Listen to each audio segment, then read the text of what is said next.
Music by Vikesh Bhojpuria.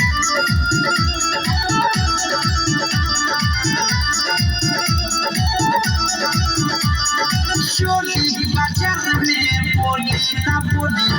लहंगा नगर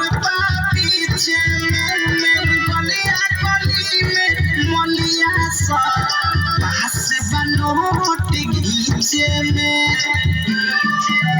अरे चोली बाजार में बोली ना बोली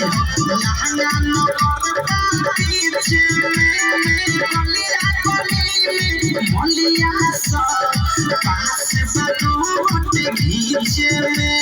झूला पर स्कूल खाई हसाया पुसा पापड़ी मालपुर में मिश्री मिली सोच के खाई हतारी लालीपुर में घूमे सब छौरी खाई लापड़ी चाय के बेरी खाना है जवानी के मुर्गा बड़ी आवा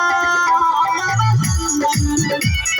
जाता रहा तू लंदन